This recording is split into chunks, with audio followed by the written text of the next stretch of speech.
Yeah, the scripture portion chosen for this Sunday's meditation is from Luke chapter 18 verse 9 to 14. మనము చదువుకున్నట్టుగా ఈ యొక్క వారానికి దైవ వాక్య మరి పఠనము మరి నిర్ణయింపబడింది. లోకాసు వార్త 18వ అధ్యాయము 9 నుండి 14 వచనాలు మనం చదువుకోవడం జరిగింది. This is also called the parable of the Pharisee and the publican.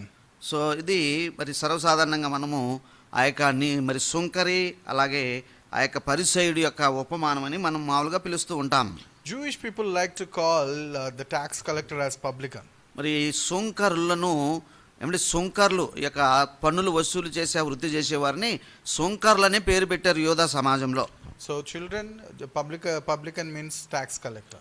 మరి మనకు ఈ యొక్క వెర్షన్లో పబ్లికన్ అని రాయబడి ఉంటే దాని అర్థం ఏంటంటే మనకి ట్యాక్స్ కలెక్టర్ అనే ఉంది. దాని అర్థం ఏంటంటే సుంకరి, సుంకము వసూలు చేయవాడు లేక పన్ను వసూలు చేయవాడు.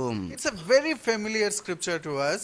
మరి ఇదంతా ఈ వాక్య భాగం మనం అందరికీ పరిచయమైన వాక్య భాగమే. Heard several times in the Sunday school. మరి అలాగే సండే స్కూల్లో మరి కొన్ని చోట్ల అన్నట్టుగా చాలా సార్లు వినిన వాక్య భాగమే. I always become anxious when I have to preach from the most familiar verses, familiar passages. కాబట్టి మనందరికీ సర్వసాధారణంగా బాగా పరిచయం ఉన్న వాక్య భాగాల నుండి వాక్యం చెప్పాలంటే నాకు కొంచెము మరి వేరుగా ఉంటుంది. First of all, I may read over them and may not be able to get. కాబట్టి ఇంతకుముందు విన్నదే కదా వీళ్ళు మరి విని ఉంటారు కదా, అలాగూ కూడా I may read over them and I may not get. మరి వాళ్ళు ఎరిగింది అన్నట్టుగా నాకు పోయేటట్టుగా. And sometimes my listeners may already know it, so they may not listen to me. లేకపోతే మరొకసారి ఇది తెలిసిన వాక్యమే భాగమే కదా అని వినేవారు వినకుండా ఉండే మరొక పరిస్థితి. But however, the word of God is fresh every time we read it. ఏది ఏమైనా పిల్లరా మరి మీకు మరి ఏమిటంటే దేవుని యొక్క వాక్యము ప్రతిసారి కూడా మనకు తాజాగానే వస్తూ ఉంటుంది. So I don't have to give any introduction about the parable of the prayer of Pharisee and the publican. మరి కాబట్టి యొక్క పరిసయుడు సుంకరి ప్రార్థన గురించి నేను ఇక మరి పరిచయ మాటలు ఏమి చెప్పనక్కర్లేదని నేను అనుకుంటున్నాను. In book of Luke, this parable is listed or placed along with a series of parables. మరి ఈ యొక్క మరి ఉపమానం ఏదైతే మనం చదువుకున్నామో ఈ ఉపమానము ఒక 2, 3, 4, 5 ఉపమానాలు చెప్పిన జాబితా మధ్యలో ఉంటూ ఉన్నది. This is one of in fact the last parable Jesus spoke on his way to his Jerusalem, which became his final journey. మరి యేసు ప్రభువారు యెరూషలేముకు చివరిసారిగా యాత్ర చేస్తూ ఉన్నాడు అనే ఆ యొక్క ప్రయాణంలో చెప్పబడిన మరొక ఉపమానము.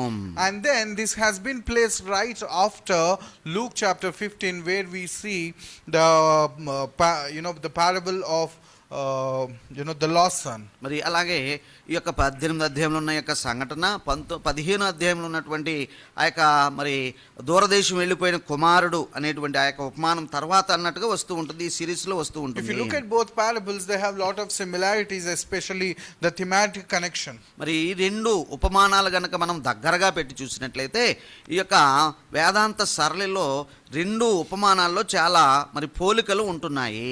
Both parables are comparing two people. మరి రెండు ఉపమానాల్లో కూడా ఇద్దరు వ్యక్తులను పోల్చి చెప్పడం జరుగుతుంది. In the parable of the lost son as well as the elder son are compared. మరి అక్కడ ఇక దూరదేశం వెళ్ళిపోయిన కుమారుడు అనేటువంటి ఉపమానంలో చిన్న కుమారుడు పెద్ద కుమారుడు వీరిద్దరి మధ్య పోలికలు చెప్పబడ్డాయి. In this parable the Pharisee and the tax collectors are compared. మరి అలాగే ఇప్పుడు మనం చదువుకున్న ఈ యొక్క పరిసయుడు సుంకర అనేటువంటి యొక్క ఉపమానంలో మరి చెప్పబడినట్టుగానే పరిసయుడు అలాగే సుంకర్లు వీరిద్దరు కూడా పోల్చబడ్డారు. So Pharisee and the elder brother, they had the similar attitude.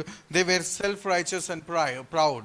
కాబట్టి ఈ యొక్క పరిసయులు అన్నట్టుగా వీరికి గర్వాంధులుగా వారు ఉంటూ ఉన్నారు. And the tax collector and the younger son, you call it, or the lost son, they have similar attitude, the attitude of humility and repentance. మరి ఇక్కడ ఈ యొక్క సుంకరి కావచ్చు, ఆ ఉపమానంలోనేమో చిన్న కుమారుడు కావచ్చు, వీళ్ళిద్దరూ ఈ యొక్క తగ్గింపు స్వభావము లేదంటే మరి ఆ మారుమనసు పొందిన అనుభవం అన్నట్టుగా వారు కనబడుతూ ఉన్నారు. And both parables are addressed to the same group of people who think themselves as righteous. మరి రెండు ఉపమానాలు కూడా తామే నీతిమంతులమని అనుకుంటున్న ఒక గుంపు ప్రజలతో అవి చెప్పబడ్డాయి. So this is a thematic connection there. మరి ఇక్కడ వేదాంత సరళిలో ఇది అక్కడ ఉన్నటువంటి సంబంధము. As well as there is a topical connection with the parable that has been we have discussed meditated last week. మరి పోయిన వారము కూడా మనము ఇట్లాంటి ఒక ఉపమానాన్ని మనం చూసాం పై వచనాల్లో.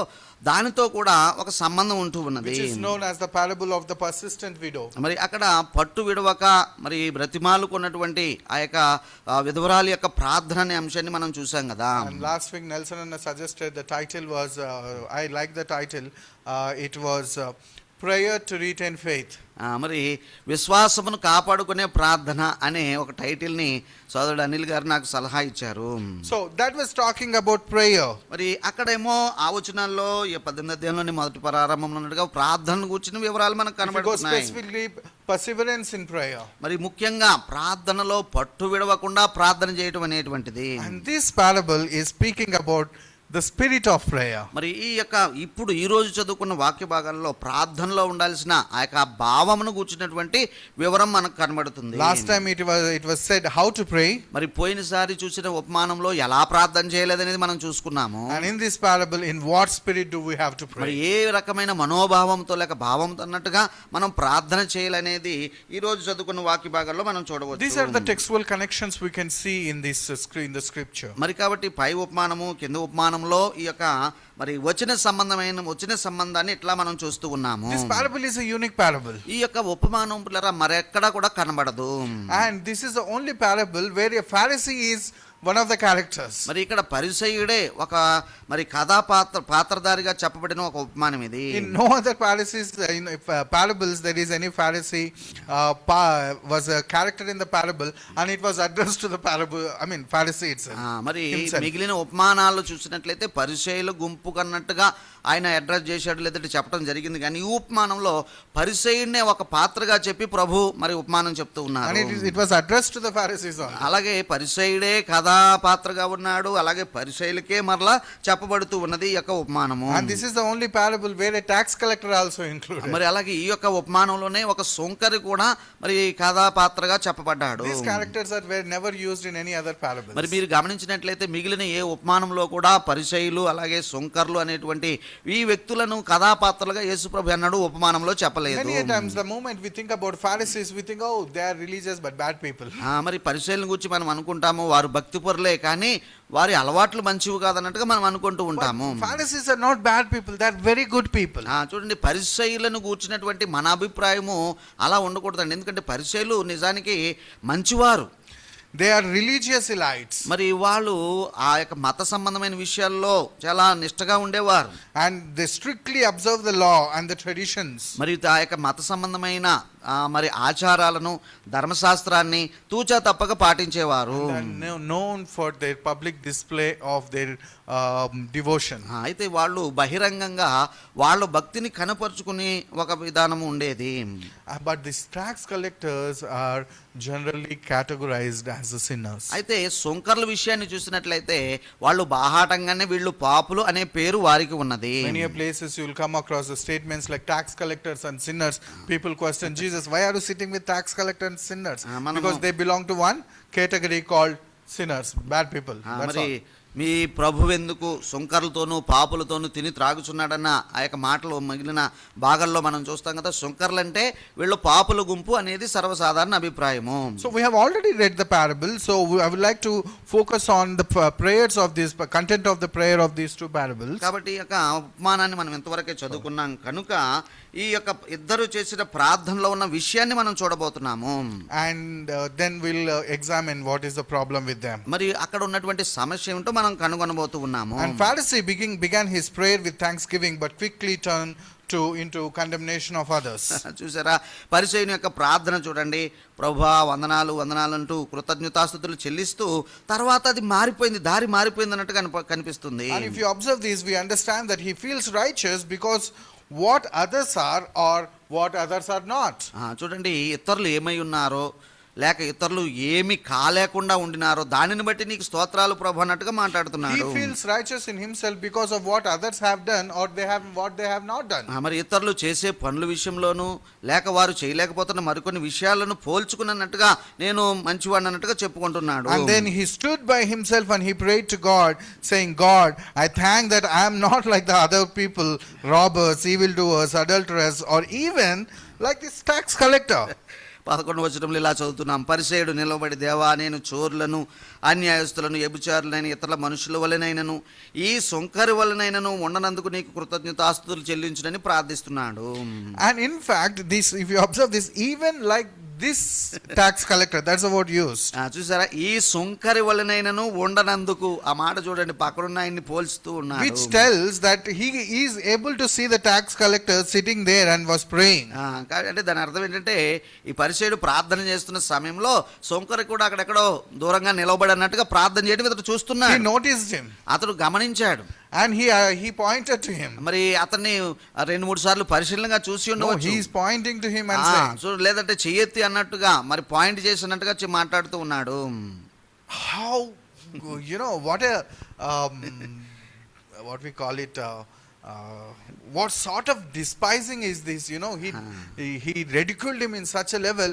In amidst of all people, he is calling, I am not like this dirty tax collector. కాబట్టి ఇదిగో ఈ యొక్క పాపి అని పేరు పొందిన ఈ యొక్క మరి సొంకర వల్లే ఉండనందుకు అన్నట్టుగా అందరిలోనూ తిరస్కారం చేసి అన్నట్టుగా ఏమండి తృణీకరించి ఈ యొక్క వ్యక్తి మాట్లాడుతూ ప్రార్థన చేస్తూ ఉన్నాడు. And he despised this tax collector based on what they are or what they are not, or by what they have done or what they have not done. కాబట్టి ఈ యొక్క సొంకరిని ఎందుకు తృణీకారంతో మాట్లాడుతున్నాడంటే వారు చేసే కొన్ని పనులను బట్టి, వారు చేయలేని కొన్ని మంచి పనులను బట్టి అన్నట్టుగా ఇతడు అతడిని తృణీకరించి మాట్లాడుతూ ఉన్నాడు.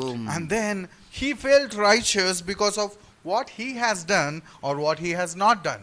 అలాగే తర్వాతి మాటల్లో మనం చూసినట్లయితే తాను చేస్తున్న పనులను బట్టి ఏమండి, అలాగే తాను చేయని కొన్ని చెడు పనులను బట్టి అన్నట్టుగా నేను పలానా హో అన్నట్టుగా చెప్పుకుంటున్నాడు. Verse 12 we can see, I fast twice a week and give tithe of all I get. చూసారా, 12వ వచనంలో వారం నాకు 2 మార్లు ఉపవాసము చేయుచు నా సంపాదన అంతట్లో 10వ వంతు చెల్లించుచున్నాను. His focus was completely on others. మరి చూసారా, ఇతని యొక్క పోలిక అంతా లేదంటే ఇతని యొక్క దృష్టి అంతా కూడా ఇతరుల మీద దృష్టి పెట్టి మాట్లాడుతున్నాడు. His focus was upon himself also. మరి అలాగే ఇతరులను గురిపెట్టి చూస్తున్నాడు, తనను కూడా హెచ్చించినట్టుగా మాట్లాడుకుంటున్నాడు. By putting focus on others and himself, what is he doing? He is comparing. చూసారా, తన మీద దృష్టి పెడుతున్నాడు, ఇతరుల మీద దృష్టి పెడుతున్నాడు అంటే దాని అర్థం ఏమిటి? పోల్చి మాట్లాడుచున్నాడని కదా. And comparing doesn't have any place in the kingdom of God. అయితే పిల్లలు యొక్క పోల్చుకోవడం, ఒకరితో ఒకరు పోల్చుకోవడం అనేటువంటిది దైవరాజ్యములో అది అసలు ఉండకూడదు అన్నట్టుగా. Comparison is not worthy to be in kingdom of God, at least in the church. మరి సంఘాలలో, even in the church.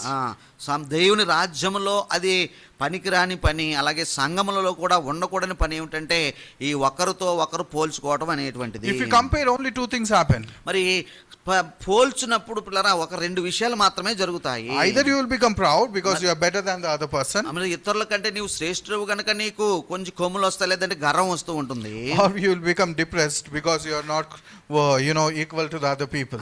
మరి ఇతరుల వల్లే నేను లేనే అనేటువంటి నిరాశలోనైనా కూరుకుపోతాము. పోలికలో ఎన్ని ప్రాబ్లమ్స్ లేదంటే ఇన్ని సమస్యలు ఉన్నాయి. It leads us to either superiority complex or inferiority complex. Both are not healthy for any human being. కాబట్టి అంటారు కదండి, ఈ యొక్క ఆత్మ న్యూనతా భావము లేకపోతే అధికుడుననే భావము, ఈ రెండిట్లకే ఈ పోలిక అనేది దారి తీస్తూ ఉంటుంది. And this person's case, he was comparing and he was feeling proud about himself, and that's why he was justifying himself. కాబట్టి ఇతడు పోల్చుకుని చూసినప్పుడు ఏమంటే అధికుడుని అనుకుంటున్నాడు, తాను గొప్పలు చెప్పుకుంటూ ఉన్నాడు, అలాగే ప్రార్థన చేస్తున్నాడు. He justified himself. In fact, the Pharisee was justified by himself and he was justified by the society there. మరి చూసారా, తన మట్టుకు తాను నీతిమంతుడని తీర్పు తీర్చేసుకుంటున్నాడు. ఆ చుట్టూ ఉన్న సమాజం కూడా అంటే మీరు మంచోళ్ళు అండి అన్నట్టుగా ఆయనకి తీర్పు ఇచ్చేశారు. In this parable we understand the Pharisee despised the others with what others are what they are not, and what he is or what he is not, and forgot the fundamental question a human has to ask. చూసారా, మరి ఈ యొక్క ప్రాథమికంగా ఒక ప్రశ్న మనం వేసుకోవాలి. ఈ యొక్క పరిచయను మనం చూసినట్లయితే ఇతరులు ఏం చేస్తున్నారు, ఏం చేయట్లేదు అనే దాని మీద ఆధారపడి, తానేం చేస్తున్నాడు, తాను ఏమి చేయట్లేదు అనే దాని మీద ఆధారపడి అన్నట్టుగా ఈ పోలిక ఇవన్నీ కూడా చేస్తూ ఉన్నాడు. He forgot the fundamental human question. మరి ఒక ప్రాథమికమైన మానవీయ కోణంలో ఉన్న ఒక ప్రశ్న అతడు మర్చిపోయాడు. What is the fundamental human question? మరి ఈ యొక్క ప్రాథమికంగా ఒక మనిషి అంటే ఏమిటండి? It is who. ఎవరు అనేటువంటిది. He left completely the question who.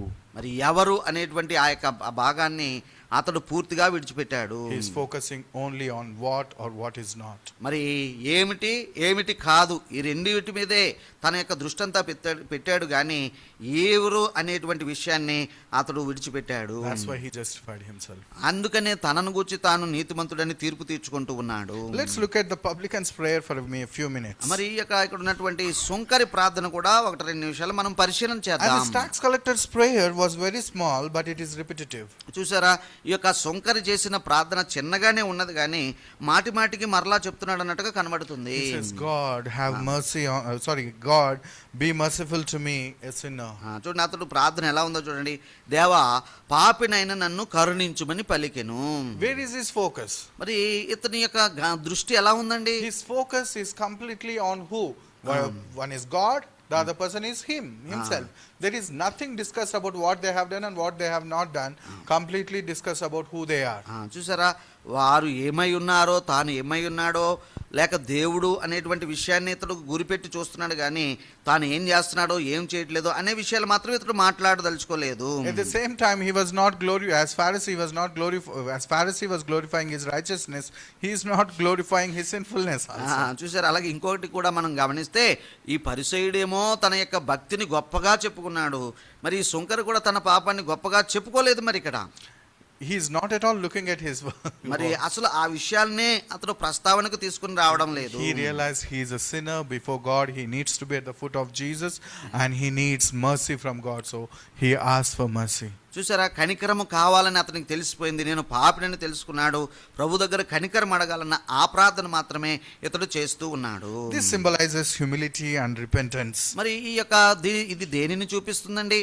తగ్గింపును అలాగే పశ్చాత్తాపాన్ని కూడా ఇది చూపిస్తుంది కదా. These are the qualities God appreciates. మరి చూసారా, దేవుడు కూడా ప్రశంసించిన లక్షణాలు ఈ యొక్క తగ్గింపు అలాగే పశ్చాత్తాప హృదయము. And what is the result of the prayer? అయితే ఈ యొక్క ప్రార్థనకు ఏం ఫలితం వచ్చింది? మరి verse 14. మరి 14వ వచనంలో మనం చూస్తున్నాము. Here Jesus says, మరి యేసుప్రభు అన్న మాటలు గమనించండి. I tell you that this man rather than the other went home justified before God.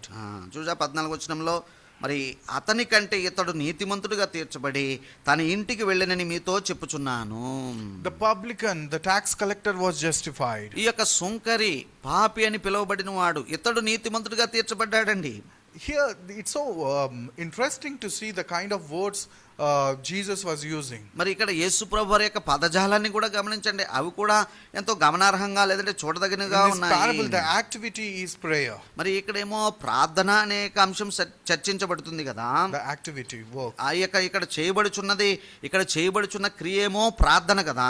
But the theme of this parable is not just prayer, but the theme of this parable is righteousness and justification. చూసారా, ప్రార్థననే ప్రక్రియ జరుగుతున్నప్పటికీ ఇందులో మనకు నీతిమంతులుగా తీర్చబడటము నుండి క్షమించబడటం అనేటువంటి విషయాలు ఇందులో సారాంశంగా మనకు ఉన్నాయి. Verse 9 we have seen that this parable is said to some who were confident of their own righteousness. చూసారా, ఈ యొక్క అసలు ఈ యొక్క ఉపమానమే 9వ వచనంలో మనం చూస్తాం. తామే నీతిమంతులుగాని నమ్ముకొని ఇతరులను తృణీకరించి కొందరికి ఈ ఉపమానం ఆయన చెప్పాడు. First word is about righteousness. మరి మొట్టమొదటిది నీతిమంతులుగా తీర్చబడటం అనే విషయం ఉన్నది. And the last word ends also again with justification. Justification is nothing but declaring as righteous. చూడండి, తీర్పు తీర్చుట ఏమండి, లేదంటే నీతిమంతులని తీర్పు తీర్చుట, అది పూర్తి పదం ఏమిటంటే నీతిమంతులుగా తీర్చబడటం, ఒక నీతిమంతులని తీర్పు తీర్చబడటము. The first verse is about people who declare themselves righteous. మరి చూడండి, ఈ యొక్క ఉపమాన ప్రారంభంలో నీతిమంతులని తమను తాము తీర్పు తీర్చుకుంటున్నారు. అక్కడ కూడా నీతిమంతులని తీర్పు తీర్చుకోవడమే. The last verse is about whom God declares as righteous. మరి చివరి మాట చూడండి, ఎవరు దేవుడి చేత నీతిమంతులుగా తీర్చబడుతున్నారు అనేటువంటిది ఈ యొక్క ఉపమాన ముగింపులో ప్రభువు చెప్పారు.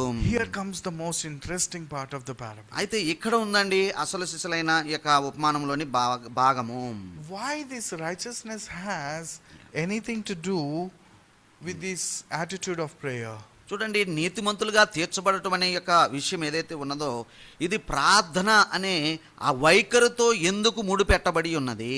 And in fact, that one of the question that came so strongly in my heart as I was reading it is, we read that publican was justified. God has seen humility, repentance in him, which is very clear. Great. Yeah, చూసారా, మరి ఇక్కడ ఇది చదువుతున్నప్పుడు నాకు అనిపించింది, ఏమంటే ఈ యొక్క సొంకరి వచ్చాడు, ఏమంటే తాను దుఃఖించాడు, పాపనని ఒప్పుకున్నాడు, నీతిమంతుడిగా తీర్చబడి వెళ్ళిపోయాడు. But why the Pharisee's prayer was not why Pharisee was not justified? అయితే అదే రకంగా ప్రార్థన చేసినటువంటి పరిసయ్యుడు నీతిమంతుడిగా ఎందుకు తీర్చబడి ఇంటికి వెళ్ళలేకపోయాడు? Did he lie anything in the parable? మరి ప్రభు చెప్పిన మాటల్లో అలాగా లేక ఈ ఉపమానంలో ఏమైనా అబద్ధం అనేది ఉన్నదా అన్నట్టుగా? No. అట్లాంటిది ఏమి లేదండి. Did he just spoke what he did and what he did not do?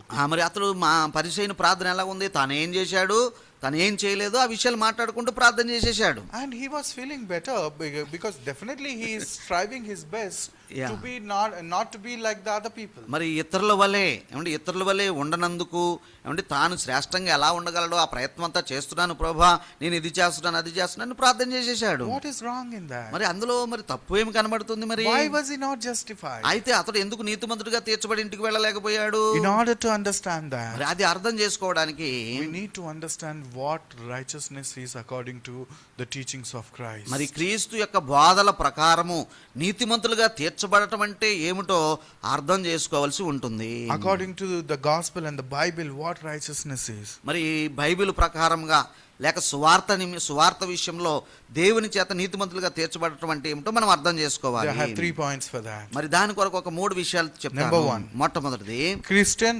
righteousness is relational in its nature. మరి చూసారా, క్రైస్తవ సంబంధమైన నీతిమంతులుగా తీర్చబడటం అనేది సంబంధముగా ఉంటుంది, లేక సంబంధముతో ముడిపడి ఉంటుంది. It is not just moral or religious in nature. మరి భక్తి పూర్వకముగానో నీతి సంబంధమైనదిగానో ఆ క్రైస్తవ నీతిమంతులుగా తీర్చబడటం అనేది భక్తి సంబంధంగా గాని మరి అలాగూ ఉండదు. Christian righteousness is not about how religious you are, how regularly you are coming to church, how properly you are giving your tithes, how nicely you are living, how morally you are living, how ethically you are living. You know, it is not about that. It's not only about that. మరి క్రైస్తవ సంబంధంగా నీతిమంతులను తీర్చబడటం అంటే మనం చేసే భక్తి గాని, మనం ఇచ్చే కానుకలు కానీ, మనం చేసే మరి సహాయాలు కానీ, ఇవి దానికి సంబంధించినవిగా లేక దానికి మరి బలం చేకూర్చేవిగా మాత్రం ఉండవు. It is regarding the relationship. ఈ యొక్క క్రైస్తవ నీతిమంతులుగా తీర్చబడటం అంటే మరి సంబంధముతో ముడిపడి ఉన్నది. True righteousness before God is not limited to personal holiness or avoiding sin. కాబట్టి అలాగే మరి సరి అయిన నీతిమంతులుగా తీర్చబడటం అనేది వ్యక్తిగత పరిశుద్ధతతో కూడా ముడిపడి లేదండి. మాత్రమే కాదు, not only that, అది అలాగూ మాత్రమే కాదు కానీ it also shows up in how we treat people. మరి క్రైస్తవ నీతిమంతులుగా తీర్చబడటం అనేది మనము ఇతరులను ఎలాగూ వారితో వ్యవహరిస్తున్నాం అనే దాని మీద కూడా ఆధారపడి ఉండదు కదా. ఉంటుంది. No, that is only, అది ఇతరులను ఎలాగూ మనము సంబంధపడి వారితో వ్యవహరిస్తున్నామో దానితో ఆధారపడి ఉంటుంది. And it is about how you are loving your neighbor. మరి నీ పొరుగువానిని ఎలా ప్రేమిస్తున్నావో అనే దాని మీద, what sort of value you are giving to them. మరి ఇతరులకు నీవు ఎట్లా వారిని చూస్తున్నావు, వారికి ఏ విధమైన విలువ ఇస్తున్నావు అనే దాని మీద ఆధారపడి ఉంటుంది. First big problem in the Pharisee is he was looking down at the other person. చూడండి, ఈ యొక్క పరిసయ్యుని యొక్క పరిస్థితి మనం గమనిస్తే పక్కనున్నటువంటి సుంకరిని తగ్గింపుతో అతడు చూస్తూ ఉన్నాడు. He is considering as outcast group of sinners. కాబట్టి ఈ పాపుల సమాజం వాడు, ఇతడు బహిష్కరింపబడిన వాడు అన్నట్టుగా అతని ఉద్దేశం ఉంటూ ఉన్నది. And because of that he was not justified. కాబట్టి చూసారా, ఆ మనోభావం ఏదైతే ఉందో ఆ యొక్క వ్యక్తిగత గొప్పలు అన్నట్టుగా చెప్పుకున్నాడో దానిని బట్టి అన్నట్టుగా అతడు నీతిమంతుడిగా తీర్చబడలేకపోయాడు. And in the church, my brethren, we have to introspect ourselves. Are we treating everyone equally? కాబట్టి సంఘంలో ఈ మాటలు వింటున్న మనకు మనమే పరిశీలన చేసుకోవాలి. మన ఇరుగు పొరుగును సమాన భావంతోనే మనము Are we వ్యవహరించగలుగుతున్నామా? giving good value? I mean, the value that God bestowed upon each person. మరి ప్రతి వ్యక్తి మీద దేవుడు ఉంచిన ఆ గౌరవాన్ని వారికి మనం ఇస్తున్నామా లేదనేది మనకు మనం పరిశీలన Or are we చేసుకోవాలి. looking, this person is educated or uneducated, his person is tall or short, black or white, this person is rich or poor? కాబట్టి వేరు తారతమ్యాలు, ఇతనికి చదువు ఉంది ఆమెకు చదువు లేదు, ఇతనికి రంగు ఉంది ఆమెకు రంగు లేదు, ఇక్కడ ధనం ఉన్నది అక్కడ ధనం లేదు అన్నట్టుగా ఏదైనా తారతమ్యాలు పెట్టుకుంటున్నామా మనకు మనమే పరిశీలన చేసుకోవాలి. Are we respecting every person in the church? Are we loving every person in the church with with the same love that God has put in our hearts? మరి మన హృదయాలలో దేవుడు పెట్టినటువంటి ప్రేమను బట్టే ప్రతి ఒక్కరిని ప్రేమిస్తున్నామా లేదా అనేటువంటిది మనకు మనమే పరిశీలన చేసుకోవాలి. You cannot love someone whom you cannot respect. మరి చూసారా, ఈ యొక్క ప్రేమించాలంటే మొదటగా మనం ఆ వ్యక్తిని గౌరవిస్తాం కదా, గౌరవం లేకుండా ప్రేమించలేము కదా If అనేటువంటిది. we don't have good value or respect for the other person, we are not able to love them, and if we are not able to do that, we are not justified according to the Christian understanding of righteousness. మరి క్రైస్తవ పదజాలంలో నీతిమంతులుగా తీర్చబడటం అంటేనే ఇతరులను గౌరవిస్తూ వారిని ప్రేమిస్తూ అట్లాంటి సంబంధంతో ముడిపడి ఉన్నదే క్రైస్తవ నీతిమంతులుగా తీర్చబడటం అనేటువంటిది. Do we respect rich and poor the same way? మరి ధనికులను పేదలను ఒకే రీతిగా గౌరవించగలుగుతున్నామా? Educated and poor, the uneducated the same మరి way? బాగా చదువున్న వారిని మరి తగుమాత్రం చదువున్న అందరినీ ఒకేలాగా చూడగలుగుతున్నామా? Let us introspect ourselves. మరి మనకు మనమే మరి పరిశీలన చేసుకోవాల్సిన అవసరం Bible ఉన్నది. says in Philippians chapter 1 verses 9 and 11. Philippi 1:9-10 వచనాలు ఇలాగ చెప్తున్నాయండి. And this I pray, that your love may abound still more and more in the knowledge of all discernment. చూసారా 9 and 11 రైట్. మీరు go ahead.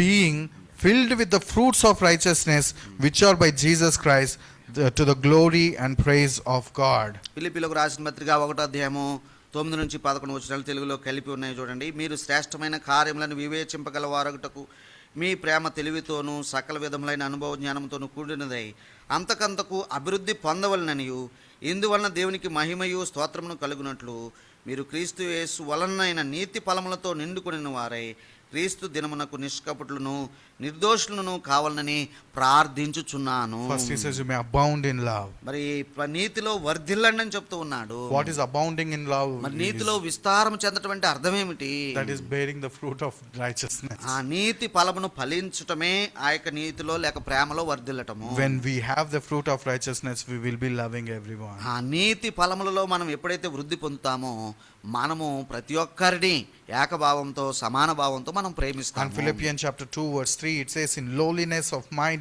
let each esteem other better than himself. మరి అలాగే ఇదే ఫిలిప్పీ పత్రిక 2:3లో వినయమైన మనస్సు గలవారై ఒకరికొకడు తనకంటే యోగ్యుడని ఎంచుకొనండి.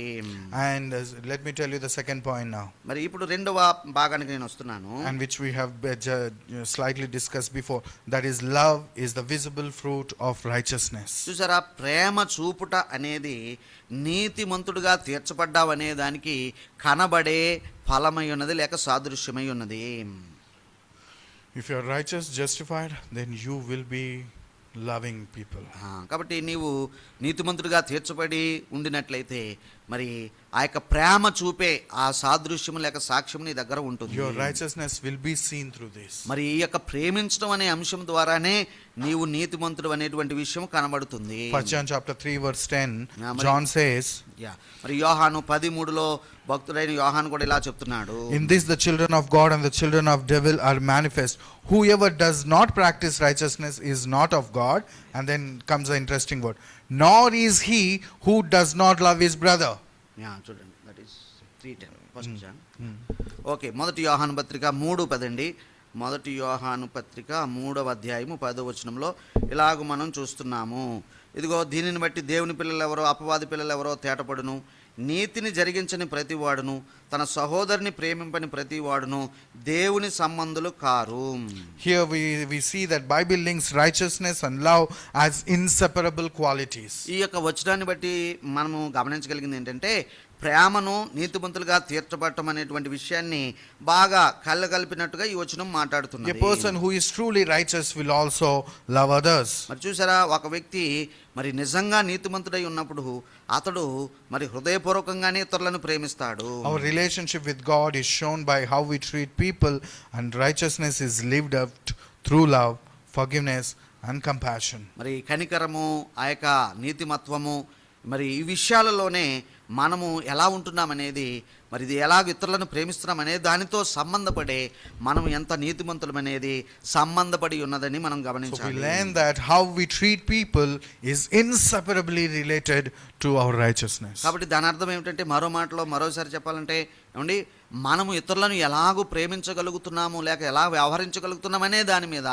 మనము నీతిమంతులము అనేటువంటి విషయము బాగా ఆధారపడి ఉన్నది. If we discriminate anyone, we are acting like the children of devil, according to John chapter 3 verse 10. ఈ యొక్క మొదటి యోహాను పత్రిక 3వ అధ్యాయం 10వ వచనం ప్రకారము ఏమండి, మనం ఎవరినైనా కానీ వివక్షకు గురి చేసినట్లయితే మనము మరి మరి మన యొక్క అపవాది పిల్లలమైపోతున్నాము, Children of devil. మరి అపవాది సంబంధులైపోతున్నాము. This is the easiest way to understand whether you are a child of God or not. మరి ఒక వ్యక్తి దేవుని బిడ్డనా కాదా అనేది అర్థం చేసుకోవడానికి ఈ యొక్క ఏమండి ఈ విషయమే ఇదే ఒక గొప్ప లేక ఒక మరి పరీక్షగా ఉంటూ ఉన్నది. Permit me to say this.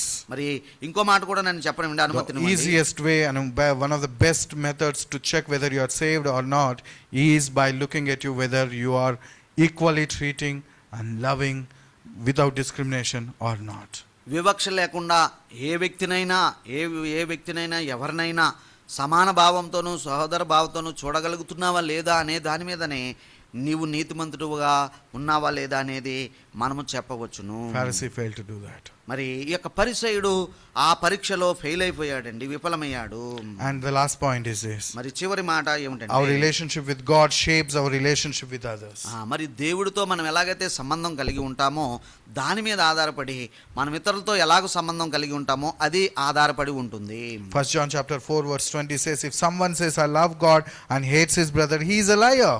చూడండి, ఇదే మొదటి యోహాను పత్రిక 4వ అధ్యాయం 20వ వచనంలో ఇలాగ మనం చూస్తున్నాం. ఇదిగో నేను దేవుని ప్రేమిస్తున్నానని చెప్పి తన సహోదరుని ద్వేషిస్తే అతని యందు దేవుని ప్రేమ ఎంత మాత్రమును లేదు. Take the principle. మరి ఈ యొక్క నియమాన్ని గమనించండి. If you say you love God and do not love your neighbor, brother, that means you are a liar. చూడండి, నేను దేవుని ప్రేమిస్తున్నానని చెప్పి తన సహోదరుని ప్రేమిస్తే అతడు అబద్ధం ఆడుచున్నాడు. ప్రేమించకపోతే ఇదిగోనండి ఇక్కడ చదువుతున్నాను చూడండి, ఎవడైనాను నేను దేవుని ప్రేమించున్నానని చెప్పి తన సహోదరుని ద్వేషించిన ఎడల అతడు అబద్ధికుడగును. అదే principal. Take the principle. If you respect God and honor God and do not honor the poor and uneducated fellow, that means you did not honor God, you are a liar. మరి నేను దేవుని ప్రేమిస్తున్నాను అని చెప్పుకుంటూ మరి ఎవరో పేదవారో లేదంటే పామర్లో ఉన్నప్పుడు వారిని గౌరవించకపోతే మనము దేవుణ్ణి మరి లేదంటే మనం అబద్ధికులం అవుతున్నాము, దేవుని ప్రేమ మనలో లేదు అనేది. If you say you have relationship with God and you say looking at the class of the people and say I don't have anything to do with this person, then you do not know God.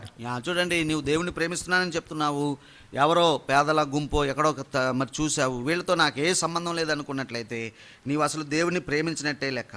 How we look at others and how we treat others reflect how we are related to God. కాబట్టి ఇతరుల విషయంలో మనం ఎలాగ వ్యవహరించగలుగుతున్నాము, ఎలాగ సంబంధపడగలుగుతున్నాం అనే దాని మీద ఆధారపడి నీకు దేవునితో ఉన్న సంబంధము ప్రతిబింబిస్తుంది.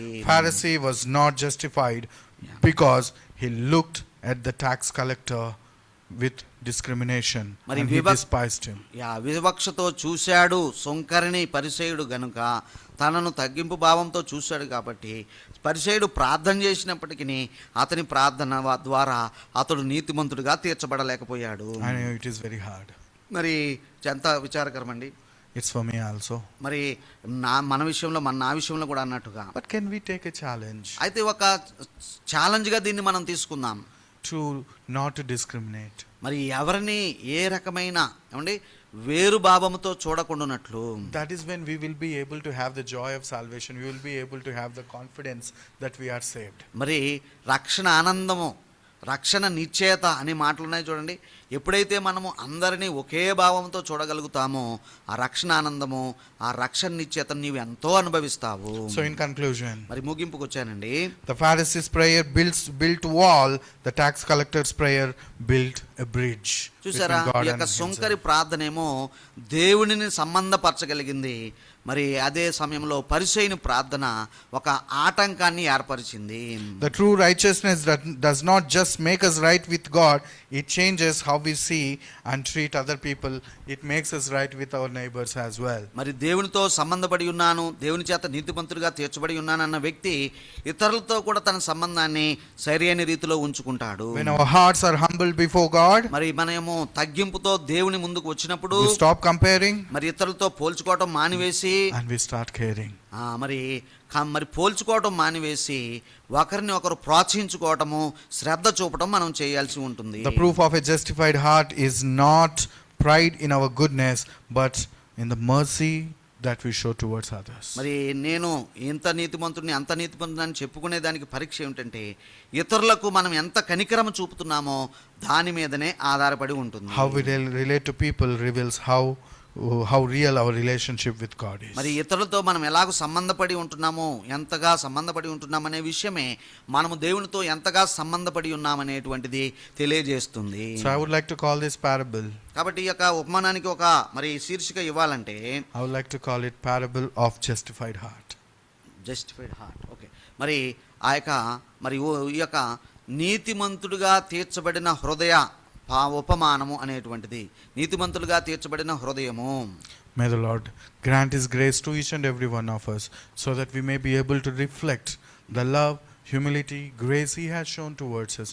We may be able to show and treat people with the value the Lord has bestowed upon them. మరి ప్రభు కృప మనందరికీ తోడయండి. ప్రభు ఏ ప్రేమతో మనల్ని ప్రేమించాడు, ఏ కృపను ఎట్టి కనికరాన్ని మన మీద చూపించాడు, అటువంటి కృపా ప్రేమ కనికరాలతో ఇతరుల పట్ల మనం కూడా వ్యవహరించినట్లు ప్రభు మనకు సహాయం చేయనుగాక. May God bless you.